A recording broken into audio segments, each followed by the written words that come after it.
In an effort to convince people that foundation paper piecing is the best technique in quilting, I wanted to share some of my best hints and tips to help make the job just a little bit smoother.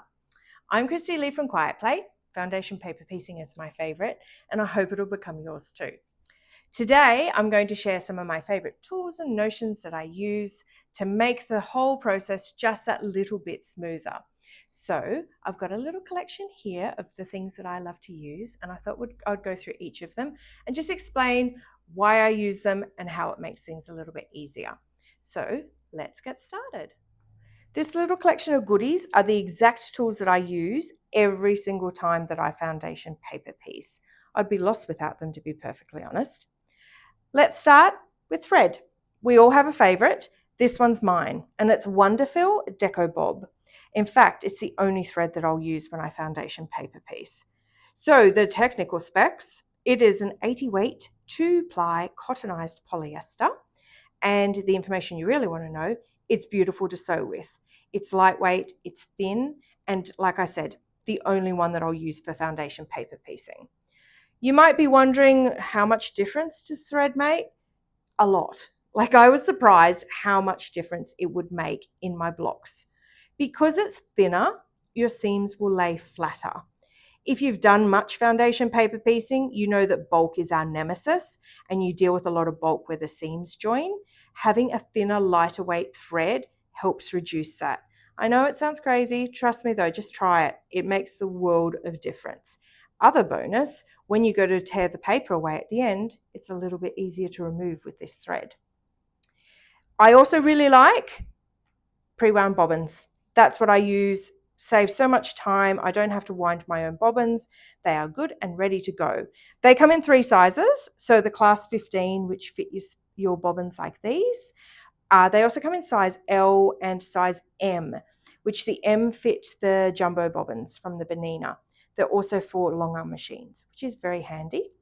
Now, one tip I will mention, if you do use pre-wound, and I only just learnt this from the amazing handy quilter educator, Letitia, the pre-wound bobbins can sometimes be wound a little bit over, which is lovely, bonus thread. However, it can cause nesting when you're trying to stitch. You know, when you get a bird's nest underneath your seams, that's what it can be for. So you can either wind some of it onto another bobbin or just pull a couple yards off before you get started. If you're having the problem with the nesting, you might not have an issue. In that case, happy days, pre-wound, save you time. You know, you don't have to waste time winding bobbins. Instead, you can get stuck into sewing. So, my friends, that's the thread portion. I want to also talk about a flattening spray. Flatter, just like the name implies, will make your seams sit flatter. So this one especially, Celebration, smells really good. But you can also get fragrance-free ones. So if you don't like smells and scents in your sewing room, go for the fragrance-free one.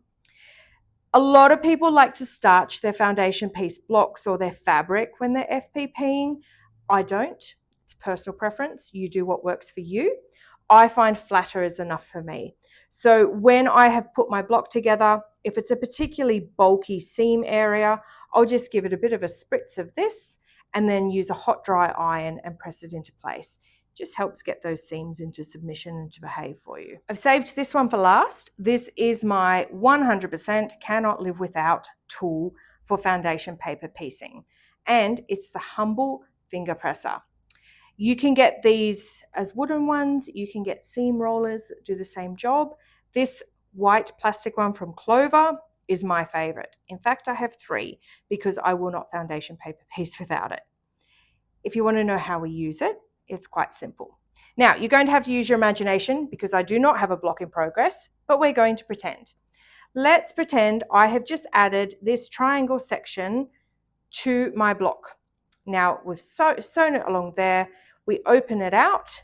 Here's where you use your finger presser. Pop your finger in the divot and you use a little bit of pressure and you smooth along that seam and it will press it to lay flat. Now, I use this when I'm piecing on every section that I join. So I actually am still at the sewing machine.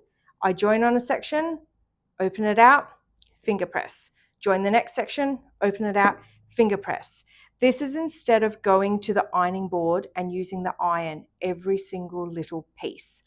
I go to the iron once all my section is pieced, so A1 through to A20 or whatever I'm up to.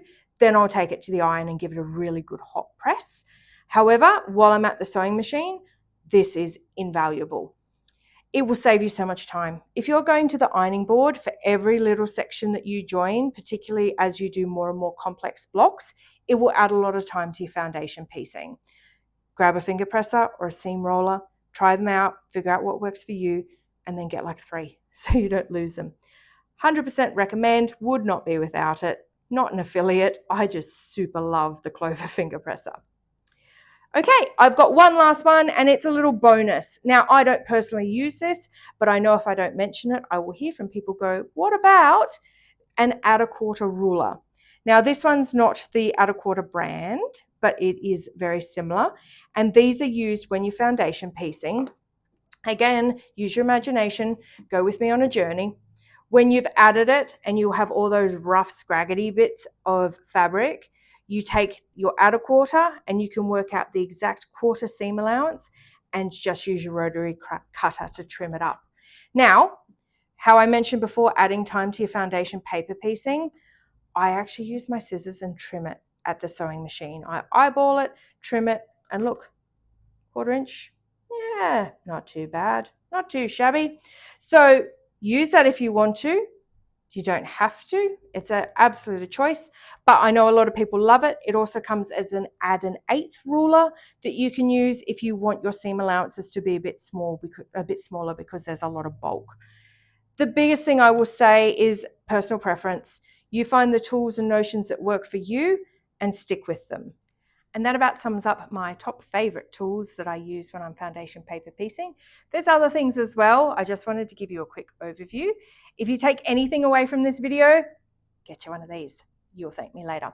Clover finger presser, super useful. Would not foundation paper piece without it. If you're new to foundation paper piecing and you'd like to give it a go, I have free patterns and tutorials on my website. I'll link that down below. There's a YouTube video that steps you through from the beginning to the end, everything you need to get started, except the fabric. You supply that, I'll supply the instructions. If you want to dive more into it, I have a self-paced beginner's course. It comes with beginner-friendly patterns that are designed to step you through from nervous beginner to a confident piecer.